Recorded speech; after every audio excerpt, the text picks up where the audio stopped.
네, 하나님 말씀 함께 보겠습니다. 히브리서 11장 17절로 19절까지 있는 말씀입니다. 옆 사람 바라보고 함께 인사했으면 좋겠습니다. 당신과 함께여서 행복합니다. 네, 함께여서 감사하고 행복하고 좋습니다. 더운 날씨에 이렇게 와주셔서 감사하고요. 지난주에 저도 휴가를 다녀왔는데 얼마나 덥던지, 이게 휴가인지 이 태양볕에 왜 내가 여기 서 있는지 이 비싼 돈 들여가면서 왜 땀 흘리면서 여기 서 있는지 이해가 안 되는 그런 한 주간을 보내고 한 3일을 보내고 왔습니다. 더운 날씨에도 이렇게 함께 예배하러 나오신 여러분들께 감사를 드리고 함께 격려하고 의지하면서 또 한 주간의 삶을 열심히 살아보도록 했으면 좋겠습니다. 히브리서의 말씀을 함께 나누고 있는데요. 히브리서 11장에 나오는 믿음의 명예의 전당에 이름을 올린 믿음의 사람들의 리스트가 나오고 명단이 나와요. 그 말씀을 함께 나누고 있는데 각 사람들마다 최고의 믿음을 보여준 순간을 히브리서의 저자가 다 기록해 놓은 거예요. 이때 이 사람은 최고의 믿음을 보였다, 이렇게 기록해 놓은 거예요. 근데 먼저 아벨, 기억나세요? 아벨이 보인 최고의 믿음은 무엇이었죠? 하나님 앞에 바르게 예배를 드린 것이 최고의 믿음의 순간이었다. 최초의 예배, 가인과 아벨이 드렸던 예배가 하나님 앞에 최초로 드렸던 예배거든요. 그 예배를 받으실 때 하나님이 얼마나 기쁘셨던지 뭐라고 표현합니까? 믿음으로 아벨은 더 나은 제사를 하나님께 드림으로 의로운 자라 하는 증거를 얻었으니. 그러니까 아벨이 보여준 믿음은 뭐예요? 예배를 바르게 드린 거. 그것이 아벨의 최고의 믿음이었다고 히브리서 저자는 그렇게 말하고 있는 거예요. 또 에녹은 어떤 사람이었죠? 하나님과 동행하는 것. 하나님과 동행하고 하나님과 함께 거하고 함께 동행해서 하나님이 곁에 두고 싶으셔서 죽음을 보지 않고 빨리 데려가셨어요. 그래서 동행이 최고의 믿음을 보인 순간, 그게 에녹의 믿음이었습니다. 또 노아는 어떤 사람이었죠? 말씀에 순종해서 아직 보이지 않는 100년 뒤의 일에 대한 경고하심을 받아가지고요, 방주를 준비하는 믿음을 보여줬습니다. 언제까지? 끝까지. 우리는 한 3일 결심하고 일하다 보면 지친다 그러죠. 주를 위해 이렇게 일해야지 한 일주일 하면 번아웃 되고 한 달 하면 도저히 못하겠다고 그러고 그렇게 포기하잖아요. 근데 노아는 끝까지 100년 동안 방주를 만들어서 순종하는 믿음을 보인 것이 노아가 보여준 최고의 믿음의 순간이었다라고 히브리서 저자가 평가하죠. 그리고 또 누가 나오죠? 아브라함이 나왔죠. 아브라함의 믿음은 어떤 거였어요? 부르심을 받을 때에, 본토 친척 아버지의 집을 떠나라 라는 명령을 받을 때에 그 말씀에 순종해서 지시하신 땅으로 떠나고, 그 순간이 최고의 믿음을 보여준 순간이었다라고 말해요. 또 한 사람이 나오는데 아브라함의 아내 사라가 나오죠. 내가 보이지 않는 곳에서 했던 말과 내 생각이 아무도 없는 곳에서 했던 내가 속으로 한 말과 속으로 했던 생각을 하나님이 다 듣고 계시는구나, 하나님이 다 보고 계시는구나, 이런 분이라면 내가 믿을 만한 분이구나 라고 깨달았던 그 순간이 사라가 믿음이 생긴 최고의 믿음을 보인 순간이었다라고 그렇게 히브리서 저자가 이야기했던 거예요. 그리고 오늘 또 누가 나옵니까? 아브라함이 또 나와요. 여지껏 말했던 믿음의 사람들은 다 한 번씩 칭찬해요. 그들의 믿음을 다 한 번씩 칭찬하는데, 오늘 본문을 보시면 히브리서의 저자가 아브라함이 최고의 믿음을 보인 순간에 대해서 한 번 더 이야기하고 있는데, 아브라함이 자신의 독자 이삭을 하나님께 바쳤던 이 순간을 아브라함이 보여준 또 다른 최고의 믿음의 순간이었다라고 한 번 더 칭찬하고 있는 거예요. 그러니까 히브리서 11장에 나오는 모든 사람들이 다 한 번씩 칭찬하는데 아브라함만 2번 칭찬해요. 2개의 순간을 이야기하고 있다는 거죠. 저는 개인적으로 성경에서 가장 아름다운 예배의 모습을 꼽으라면 구약에서는 오늘 아브라함의 이삭을 번제의 제물로 바친 이 예배를 꼽고 싶어요. 가장 모범적이고 아름다운 예배의 모습이라고 할 수 있어요. 오늘 또 다른 본문인 창세기 22장에 이 아브라함이 아들 이삭을 번제의 제물로 바친 아주 구체적인 상황들에 대해서 자세히 묘사하고 설명하고 있는데, 이 이야기를 히브리서 저자가 나중에 신약에 와서 최고의 믿음을 보인 순간이었다라고 또 칭찬하고 있는 거죠. 사실 이 이야기가요, 성경 전체를 통틀어서 제일 이해할 수 없는 이야기입니다. 어떻게 이런 명령을 주시지라는 생각이 들 정도로 하나님에 대해서 의심하게 만드는 그런 본문이에요. 성경을 읽으시다가 이해되지 않고 시험에 드는 분도 있을 거예요. 오늘 본문을 보면서. 근데 성경은 분명히 말합니다. 창세기 22장 1절을 보니까 이것은 하나님이 아브라함을 시험하신 것이었다라고 이야기하고 있어요. 쉽게 얘기하겠습니다. 아브라함을 시험하신 거예요. 쉽게 얘기하면 여러분 학교 다닐 때 시험 보죠. 시험을 왜 봅니까? 시험을 봐야 그 사람의 실력이 나오잖아요. 시험을 봐야 그 사람의 수준을 평가할 수 있고 실력을 평가할 수 있잖아요. 근데 시험지에 출제된 문제들마다 문제의 난이도가 다 달라요. 다 똑같은 문제, 쉬운 문제만 내는 게 아니잖아요. 다 난이도가 달라요. 요즘 뭐 킬러 문항을 삭제하라고 그래가지고 나라가 시끄러웠었는데 어떤 문제는 학생이라면 누구나 풀 수 있는 누워서 떡 먹기 같은 그런 문제도 있는 반면에 근데 시험지에는 그렇게 쉬운 문제만 있는 것이 아니라 머리를 싸매고 막 공부하고 며칠을 끙끙 앓아야만 겨우 한 문제 풀 수 있는 그런 문제도 있다라는 거죠. 어떤 학생이 우수하고 실력 있는 학생인지 무엇을 통해 알 수 있냐면 쉬운 문제를 푸는 게 아니라 어려운 문제를 풀 수 있느냐 없느냐로 이 사람의 수준을 알 수 있고 실력을 알 수 있는 거잖아요. 남들이 푸는 문제 다 푼다고 해서 그게 우수한 학생이 아닙니다. 남들이 풀 수 없는 어려운 문제를 풀어내야 그 학생이 우수한 학생이 되는 거죠. 근데 신앙생활도 이와 비슷한 거 아세요, 여러분? 이와 같아요. 우리도 신앙생활을 하면서 인생을 살아가면서 마치 시험지 안에 여러 가지 문제가 출제되듯이 난이도가 다른 여러 가지 문제가 출제되듯이 우리 인생이 끝나서 주님이 부르시는 그날까지 인생의 여러 가지 문제들을 풀어내야만 합니다. 다 풀고 가야 돼요. 살면서 쉬운 문제도 있고 참 어려운 문제도 있어요. 어떤 문제는 누구나 다 통과할 수 있는 문제도 있고 반면에 어떤 문제는 너무나 어려워서 머리를 싸매고 골몰하면서 며칠 밤을 끙끙 앓아가면서 아니 몇 년을 끙끙 앓아가면서 그렇게 풀어내야 되는 문제도 우리 인생 가운데 있다라는 거죠. 왜 하나님이 시험을 하실까요, 우리를? 진짜 성적이 좋은 학생인지 아닌 학생인지 알 수 있는 게 시험 아닙니까? 마찬가지로 우리가 실력 있는 신앙인인지 아니면 겉만 번지르만 실력 없는 신앙인인지 무엇을 통해 알 수 있는 거예요? 신앙생활의 어려운 문제를 푸는 것을 통해서만 변별력이 드러나는 거죠. 시험을 통해 실력을 알 수 있듯이 하나님이 우리 인생의 시험을 통해 시련과 아픔과 고통을 통해 우리의 실력이, 우리의 믿음의 실력이 드러난다는 거예요. 근데 오늘 하나님께서 아브라함에게 가장 어려운 문제를 출제하신 겁니다. 가장 난이도가 높은 변별력이 최고로 높은 그런 문제를 출제하신 겁니다. 아들을 바치라고 합니다. 번제의 제물로 바친다는 것은 뭐예요? 어린 양을 각을 뜨는 거예요. 배를 갈라가지고요. 여러분 죄송 이렇게 표현할게요. 횟집에 가면 회를 뜨는데 속에 내장 다 꺼내고 보기 좋게 쫙 펼쳐서 우리에게 딱 나오잖아요. 하나님께 어린 양을 그렇게 바치는 건데 그 어린 양 대신 누구를 바치는 거예요? 아브라함을 바치라는 거예요. 각을 떠서. 아브라함이 아니죠.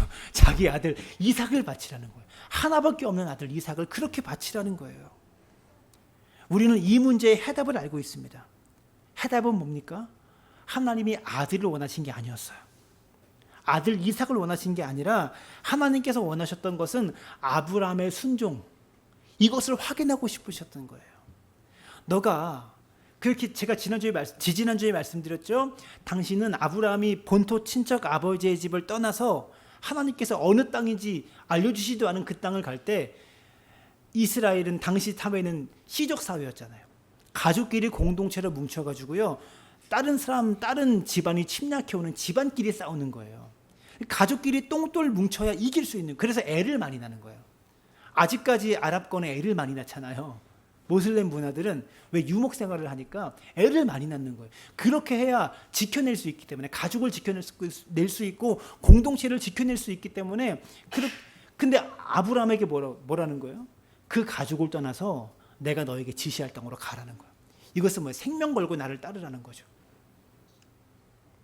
자기를 지켜줄 방어막이 하나도 없는 상태로 떠나라는 겁니다. 그래서 아브라함이 그때가 최고의 믿음을 보인 순간이라고 히브리서 저자가 칭찬하는데, 이번에는 또 어떤 믿음을 한 단계 더 나가서 아들을 바치라는 거예요. 자기 목숨보다 귀한 아들을. 이렇게 하나님께서 원하신 것은 아들이 아니셨죠. 아브라함의 순종, 그때의 마음 변치 않고 순종하고 있는지 확인하고 싶으셨던 거예요. 우리는 정답을 알고 있는데 이 문제를 받아든 아브라함은 정답을 알지 못합니다. 그래서 머리를 싸매고 고민하면서 이 문제를 풀어내려고 애쓰고 있어요. 그래서 아브라함이 어떻게 이 문제를 풀어가는지 우리가 함께 살펴보려고 하는데요. 창세기 22장 3절 말씀 함께 봅시다. 창세기 22장 3절 함께 읽습니다. 시작. 아브라함이 아침에 일찍이 일어나 나귀의 안장을 지우고 두 종과 그 아들 이삭을 데리고 번제에 쓸 나무를 쪼개어 가지고 떠나 하나님이 자기에게 일러주신 곳으로 가더니, 놀라운 것은요, 아브라함이 대단히 우수한 학생이 아니었다는 겁니다.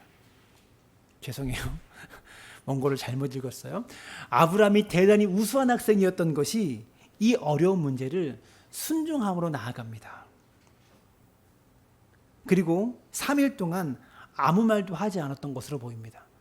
하나님께서 이 명령을 주신 뒤에 3일 동안 아무 말도 하지 않았어요. 4절을 보니까 제3일에 아브라함이 눈을 들어 그곳을 멀리 바라본지라. 그러니까 하나님께서 장소를 지정해 주셨던 거예요. 3절에 하나님이 자기에게 일러주신 곳으로 가더니라고 그렇게 말했잖아요. 근데 그곳이 하필이면 3일 길이었어요. 3일 길. 여러분, 3일이라는 시간이 어떤 시간인지 아세요? 작심삼일이라는 말 들어보셨죠? 인간의 결심이 바뀌기 제일 쉬운 날입니다. 그래, 하나님 명령에 순종해서 내 아들을 바쳐야지라고 결심하고 눈물을 먹고 결심하고 갔다가도 3일 정도 지나면 마음이 바뀔 만한 충분한 시간이에요. 인간적인 결심이 약해지는 시간입니다. 다이어트를 시작하고 살을 빼기로 결심한 사람들이 제일 힘든 날이 언제예요? 3일째가 제일 힘들어요.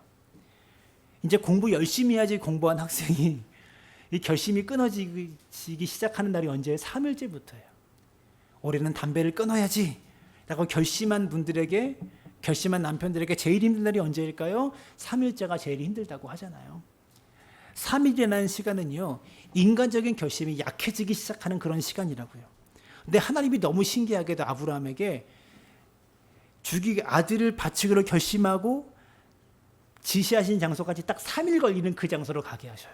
3일 길을 가게 하셔요. 하루 길도 아니고 몇 시간 만에 갈 수 있는 거리도 아니고, 여러분 동네에서 그렇게 해도 되잖아요. 자기 집에서 해도 되잖아요. 근데 3일 길을 걸어가라고 말씀하신 거예요. 여기에서도 하나님께서 시험하신 의도가 있다는 거죠. 굳은 결심으로 그래, 하나님 말씀에 순종해야지 하고 결단했다가도 3일 만에 얼마든지 약해질 수 있는 그런 시간이었다는 겁니다. 그런데 아브라함이 놀라운 것은 바로 그 3일에 인간적인 결심이 약해질 수밖에 없는 그 3일에 뭐라고 합니까? 창세기 22장 5절입니다. 이에 아브라함이 종들에게 이르되 너희는 나귀와 함께 여기서 기다리라. 내가 아이와 함께 저기 가서 예배하고 우리가 너희에게로 돌아오리라. 자, 보세요. 내가 아이와 함께, 다시 보여주세요. 저기 가서 예배하고 우리가 너희에게로 돌아오리라. 여기서 우리가는 누구예요? 지금 내가 아들하고 가서 우리가 돌아오리라 이렇게 말하고 있잖아요. 지금 아브라함 뭐하러 가는 거죠? 이삭을 죽여서 번제의 제물로 하나님께 바치러 가는 거예요. 하나님 말씀에 순종하기 위하여 예배하기 위하여 갔다 오겠다라는 거죠. 근데 아브라함이 3일 동안 한마디도 안 하고 걸어가면서 3일 동안 계속 걸어가면서 한마디도 안 하고 걸어가면서 결론 내기를 너희는 여기 있어. 우리 아들하고 저기 가서 예배하고 나 혼자 오지 않고 아들과 같이 우리가 돌아올 거야. 이렇게 말합니다. 이거 순종하겠다는 얘기예요? 안 하겠다는 얘기예요? 뭔 얘기예요? 아들을 바치겠다는 얘기예요? 안 바치겠다는 얘기예요? 결심했잖아요, 지금 아브라함이. 무슨 얘기일까? 이것에 대한 해석이 11장 17절이 나와요. 오늘 본문 17절 함께 읽습니다. 시작. 아브라함은 시험을 받을 때에 믿음으로 이삭을 드렸으니 그는 약속을 받은 자로 돼 그 외아들을 드렸느니라. 무슨 말이냐? 아브라함이 이 시험을 당할 때 믿음으로 이삭을 드렸는데 어떻게 이 아들을 드릴 수가 있었냐? 약속을 받았단 말이에요. 그리고 그 약속이 무엇인지 18절에 말하는데요. 그에게 이미 말씀하시기를 내 자손이라 칭할 자는 이삭으로 말미암음이라 하셨으니, 무슨 말이냐면, 다 저를 보세요. 하나님이 이삭을 통해서 너희 후손을 주시겠다. 하늘의 별처럼 내 아들 이삭을 통해서 하늘의 별과 같이 땅의 모래와 같이 내 자손이 많게 할 거야. 이 약속 주셨다. 근데 그 이삭을 바치라고 하는 거예요. 그래서 하나님의 3일 길을 걸어가다가 고민하다가 결론을 내린 거예요. 19절입니다. 그가, 함께 읽습니다. 시작. 그가 하나님이 능히 이삭을 죽은 자 가운데서 다시 살리실 줄로 생각한지라. 비유컨대 그를 죽은 자 가운데서 도로 받은 것이니라. 그래서 중요한 것이 생각하니라는 단어예요. 생각하니라. 3일 길을 혼자 아무 말도 안 하고 걸어가다가 생각하면서 결론을 내린 거예요. 끙끙 생각한 거예요. 하나님께서 약속하셔놓고 너 아들 이삭을 통해서 하늘의 별처럼 땅의 모래처럼 너희 자손이 많게 할 거야 약속하셔놓고 왜 죽이라고 그러지? 왜 이렇게 말도 안 되는 명령을 나에게 주시지? 내가 자식 갖는 거, 아들 갖는 거 내가 포기했을 때, 그래서 내 다메섹 사람 내 종 엘리에셀에게 내 후견인이 되게 해달라고 하나님께 그렇게 얘기했을 때 하나님이 아니다. 너의 몸을 통해서 날 아들이 있다. 라고 말씀하셨지. 하도 기다리다가 자식이 안 생겨서 사라를 통해서 내 여종 하갈에게 들어가라. 그래서 이스마엘을 낳은 적이 있지. 그래서 집안이 힘들어졌지. 그때도 하나님께서 아니다. 너의 몸을 통해서 내 씨를 통해서 너의 자손이 있다. 이렇게 말씀하셨지. 그리고 하나님이 그렇게 드디어 100살에 낳은 내 아들 이삭을 통해서 하늘의 별처럼 땅의 모래처럼 내 후손이 많아질 것이라고 말씀하셨지. 근데 왜 오늘 아들을 죽이라고 말씀하시지? 3일 동안 고민하다가 결론을 내는 겁니다. 아, 내가 하나님께 아들을 드려도 다시 살리실 건가 보다. 내가 아들을 죽여서 하나님께 바쳐도 하나님께서 다시 살려주실 건가 보다. 이렇게 결론을 내린 거예요. 그러니까 아브라함의 믿음이 정말 놀라운 거죠. 신약 성경에 예수님의 부활이 없었을 이때 아브라함은 부활을 생각하고 있는 거예요. 하나밖에 없는 내 아들 독자 이삭을 하나님께 바치면 하나님께서 다시 살려주실 거야. 근데 이 사건이 신약 성경에 그대로 일어나죠. 하나님이 자기 아들, 외아들, 독생자 예수 그리스도를 우리를 위해 죽이셨습니다. 근데 그 아들이 다시 살아나셨습니다. 그 3일 만에 침묵을 깨고 하는 얘기가 너희들 여기서 기다려. 내가 아들하고 같이 예배하고 다시 돌아올 거야. 우리가 함께 돌아올 거야. 이렇게 말할 수 있는 거예요. 사랑하는 여러분, 지금 변별력이 꽤 높은 인생의 문제를 풀고 계십니까? 어려운 신앙의 시험 문제를 풀고 계십니까? 그 믿음의 시험을 어떻게 통과할 수 있을까요? 인간적인 결심 가지고 안 돼요. 우린 작심삼일이기 때문에 내가 아무리 결심한다고 해도 3일 만에 다 무너져요. 내가 이겨내야지. 이 시험 견뎌내고 이겨내야지. 이 결심으로 안 됩니다. 어떻게 이 믿음의 시련, 하나님의 시험을 통과하느냐 생각해야 됩니다. 어떤 생각해야 될까요? 이전에 하나님께서 나에게 주셨던 약속들을 생각해야 합니다. 내가 이 일을 시작할 때, 이 사업을 시작할 때, 이 길을 걸어갈 때 하나님이 뭐라고 말씀하셨지? 어떤 약속 주셔서 하나님이 어떤 계획을 내가 바라보면서 이 일을 시작했지? 이거 생각해야 됩니다. 이전에 내 삶 속에 역사하신 그 하나님을 생각해 보는 거예요. 이전에 하나님이 나를 이렇게 인도하셨지. 나에게 이렇게 약속하셨지. 이런 어려움 가운데서 피할 길을 하나님께서 나에게 열어주셨지. 그런데 지금 나에게 또 이런 문제가 생긴다면 하나님이 또 이번에도 해결해 주시겠지. 여러분, 어떤 중요한 일을 감정으로 결정하지 마시기 바라요. 3일이 지나면 사람의 감정은 점점 약해져요. 감정이 아니라 하나님의 약속의 말씀을 신뢰할 수 있는 믿음의 사람들 되시기를 주의 이름으로 축원합니다. 이제 아브라함이 이렇게 멋진 믿음만을 남기고 종들을 두고 아들과 함께 올라가는데요. 아들이 아버지에게 비수의 말을 던집니다. 아마도 아브라함에게 이 순간이 가장 말하기 어려운 순간이었을 거예요. 아들과의 그동안 많은 대화 속에서 가장 아들에게 대답하기 어려운 순간이 이 순간이 아니었을까. 7절인데요. 뭐라고 이삭이 말하냐면, 아버지, 하나님께 번제 드리러 간다면서요. 보니까 불도 있고 불도 가지고 나무도 가지고 가시는데 왜 번제할 어린 양이 없나요? 보기 좋게 각을 떠서 번제 제사는 보기 좋게 각을 떠서 짐승을 올려놓고 그 짐승을 불태워 드리는 제사거든요. 근데 나무도 가지고 가고 불도 가지고 가고 계시는데 왜 어린 양은 안 가지고 가세요? 제가 총각 때 아들을 안 키워봤을 때 이 설교할 때와 지금 이 본문을 연구하면서 설교를 준비할 때 완전히 다른 감정으로 본문이 다가오더라고요. 만약에 제가 아브라함이었다면, 아들이 이렇게 물어봤다면 정말 마음이 너무 아파서 그 자리에서 아들을 펑펑 안고 울었을 것 같아요. 근데 8절을 보니까 아브라함이 정말 대단한 사람인 것이 무엇이냐면 이래서 아브라함의 믿음의 조상이구나. 8절에 이렇게 말합니다. 내 아들아, 번제할 어린 양은 하나님이 자기를 위하여 친히 준비하시리라. 이렇게 대답합니다. 하나님이 친히 준비하실 거야. 이렇게 대답해요. 근데 성경을 계속해서 읽어보면 아브라함이 진짜 양이 뭔가 준비될 것이라고 기대한 것 같지는 않아요. 근데 아들을 죽여야 되는데 그냥 거짓말로 아들에게 얘기한 것 같아요. 그렇게 얘기한 것 같아요. 왜냐하면 이삭을 정말로 꽁꽁 묶어서 죽이려고 했잖아요. 번제의 제물로 올려놨었잖아요. 칼을 딱 드는 순간에 하나님이 멈춰라 그렇게 말씀하셨잖아요. 근데 그렇기 때문에 그 순간 대충 둘러댔던 그런 말이었던 것 같아요. 아들한테. 근데 놀라운 것이 하나님이 정말로 양을 준비해 놓으셨다는 거예요. 그것도 먼 곳에 있었던 것이 아니라 13절 말씀 보시면 아브라함이 눈을 들어 살펴본 즉 한 순양이 뒤에 있는데 뿔이 수풀에 걸려 있는지라.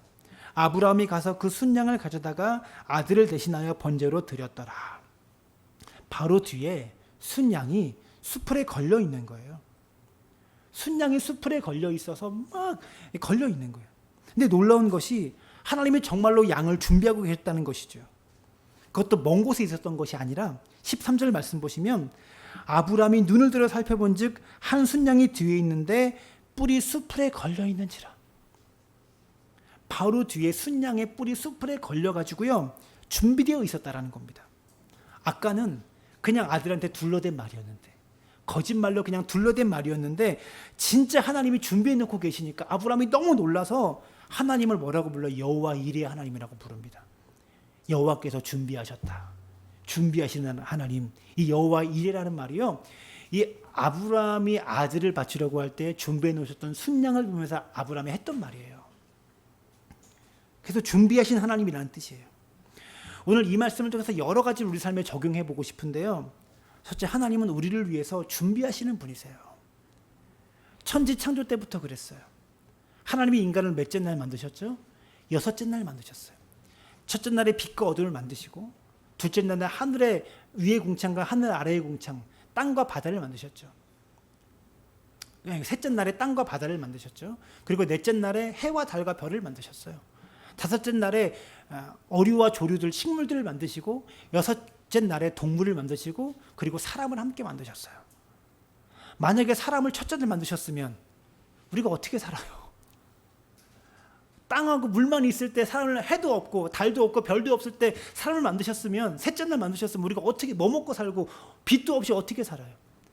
하나님은 모든 것을 다 준비해 놓으시고 인간을 만드셨다라는 거예요. 태초부터 여호와 이레의 하나님이셨다라는 거죠. 저와 여러분의 인생도 하나님이 준비하시는 분이세요. 출애굽기에서도 하나님께서 이스라엘 백성을 인도하실 때 이미 40년의 양식을 다 준비해 놓고 계셨다라는 거예요. 우리 하나님은 준비하시는 분이십니다. 놀라운 게 뭔지 아세요? 아브라함이 번제의 제물을 아들을 데리고 올라갔을 때 양도 지금 올라가고 있었다는 거 아세요? 거기서 100년 동안 있지 않았을 거 아니에요. 양도 함께 올라가다가 걸린 거예요. 뿔이. 또 하나님은 우리를 위해서 준비하시는 분이시지만 우리는 하나님께서 우리를 위해 준비하는 과정을 볼 수 없어요. 하나님이 아브라함을 위해서 양을 준비하고 계셨지만 양을 준비하고 계시는 것을 아브라함에게 보여주지 않으셨어요. 만약에 하나님이 아브라함에게 양을 보여줬다고 생각해 보세요. 여러분, 하나님이 우리를 위해서 준비하고 계시는 것을 우리가 다 보고 있다면 순종 못할 사람이 어디 있어요? 다 순종하겠죠. 근데 하나님은 양을 안 보여주다가 마지막에 보여줬어요. 아브라함이 번제할 어린 양은 하나님께서 준비해 놓으셨을 거야 이 말을 하자마자 보여줬다면 아마 아브라함은 아들 못 죽이고 양 잡아갔을걸요.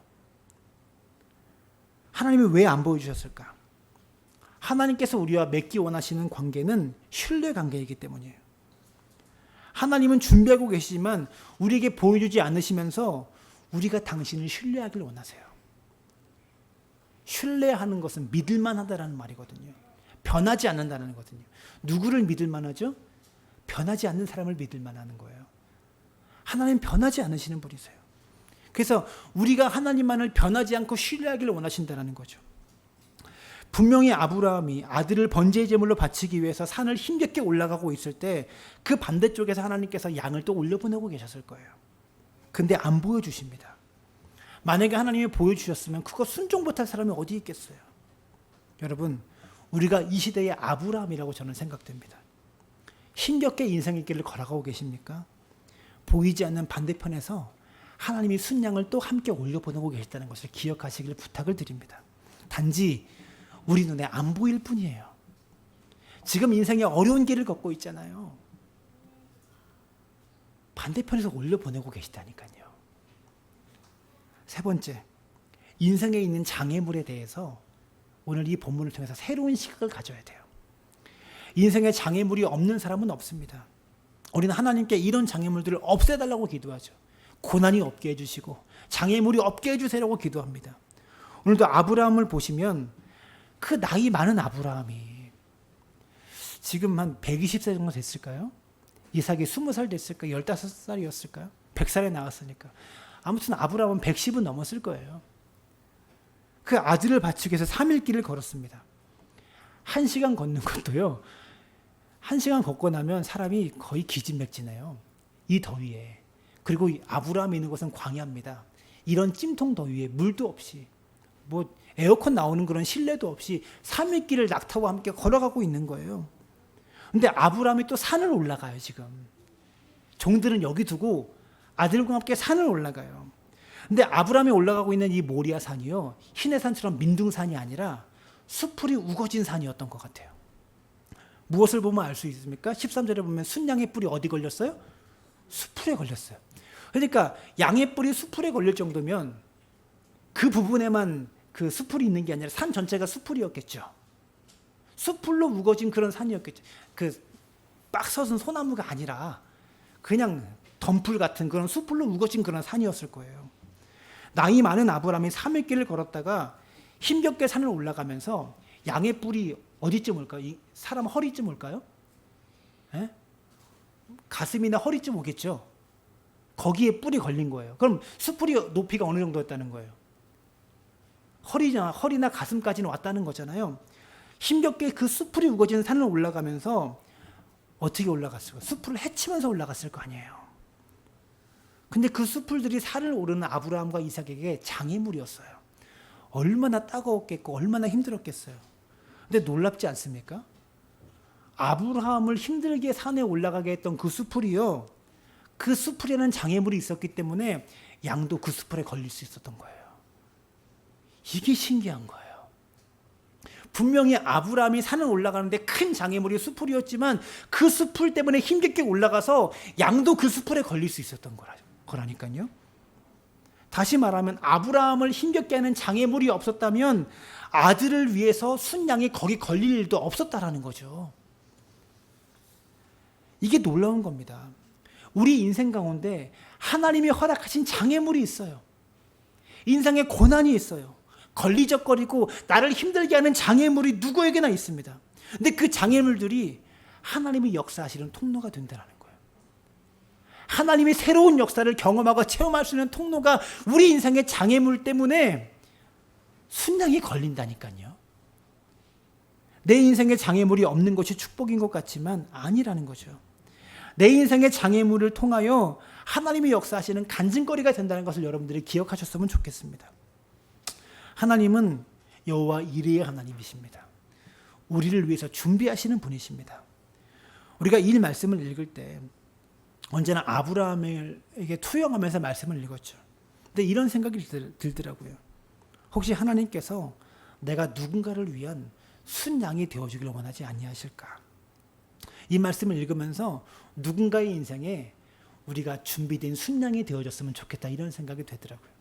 인생의 축복은 무엇을 통해 오는지 아세요? 사람을 통해 옵니다. 사람과의 관계가 없으면 인생에 복이 올 통로가 없어요. 이 말씀을 읽으면서 누군가 인생에 장애물이 있을 때 여러분이 그의 순양이 되어줬으면 좋겠다는 생각이 들더라고요.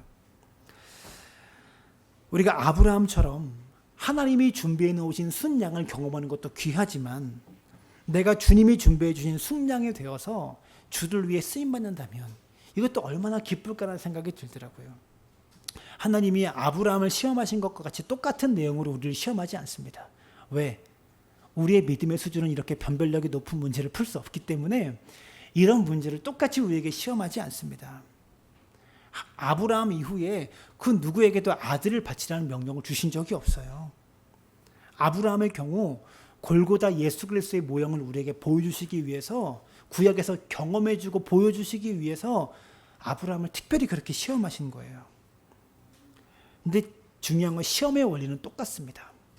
우리 믿음의 성숙을 위해서 이해하기 힘들고 어려운 순종하기 어려운 시험을 우리에게 주실 때가 있다는 거죠.